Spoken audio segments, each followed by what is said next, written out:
안녕하십니까. 오늘은 히브리서 4장 1절에서 3절의 말씀으로 하나님이 주시는 안식 7번째라는 제목으로 하나님의 말씀을 나누고자 합니다. 본 말씀은 그러므로 우리는 두려워할지니 그의 안식에 들어갈 약속이 남아있을지라도 너희 중에는 꼭 이르지 못할 때가 있을까 하며 그들과 같이 우리도 복음 전함을 받은 자이나 들은 바 그 말씀이 그들에게 유익하지 못한 것은 듣는 자가 믿음과 결부시키지 아니함이라. 이미 믿는 우리들은 저 안식에 들어가는도다. 그가 말씀하신 바와 같으니 내가 너의 명세한 바와 같이 그들이 내 안식에 들어오지 못하리라 하셨다 하였으나 세상을 창조하실 때부터 그 일이 이루어졌느니라. 주 예수를 믿는 사람들은 하나님의 안식에 들어갈 사람들입니다. 예수 안에서 죽은 자들은 이미 하나님의 안식에 들어간 것입니다. 주 예수께서 다시 오실 때 우리는 새하늘과 새 땅에서 영원한 안식을 누리게 될 것입니다. 우리는 하나님의 안식에 들어가지 못할까 두려워해야 합니다. 이것은 이스라엘 백성들이 광야에서 끝난 것만 보아도 알 수 있습니다. 또한 그의 안식에 들어갈 약속이 남아있을지라도 꼭 이르지 못할 때가 있을까 함을 알아야 합니다. 이스라엘 백성들이 안식에 들어가지 못한 것은 하나님의 말씀을 믿지 못한 결과입니다.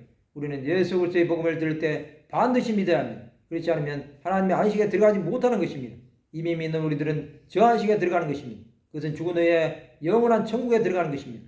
또 하나님의 안식과 평안을 맛보는 것입니다. 우리는 하나님이 주시는 안식 가운데 사는 사람들이 되어야 합니다. 택함을 받은 백성들은 창세전부터 구원하시기로 예비되어 있습니다. 이것은 하나님의 전적인 은혜입니다. 하나님은 아담의 아들 아벨과 가인을 구별하셨습니다. 또 야곱의 아들 야곱과 에사를 구별하신 것입니다. 하나님의 구원하심을 바라보고 나가시기 바랍니다.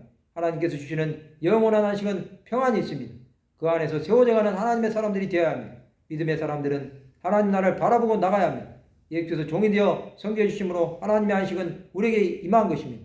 예수께서 십자가에서 죽으심으로 우리는 죄에서 자유함을 얻어 하나님의 백성이 된 것입니다. 또 자녀의 신분을 얻은 것입니다. 이제 우리 삶은 하나님의 안식을 주신 예수를 위해 살아야 합니다. 이 땅의 것이 아무리 화려하다고 해도 예수가 없는 인생을 택하지 마시기 바랍니다. 하나님은 우리를 통하여 새 일을 행하시기를 원하십니다. 예수 안에 있는 우리는 결코 정죄함이 없습니다. 이는 생명의 성령의 법이 죄와 사망의 법에서 해방한 것입니다. 우리가 가는 길에는 주에서의 동행하심이 있습니다. 우리는 하나님 나라에 들어가는 사람들로 세상을 변화시키는 데 쓰임을 받아야 합니다. 내 문제로 더 이상 고민하지 말고 하나님 나라와 의를 위하여 생명을 바치는 하나님의 사람들이 되시기 바랍니다.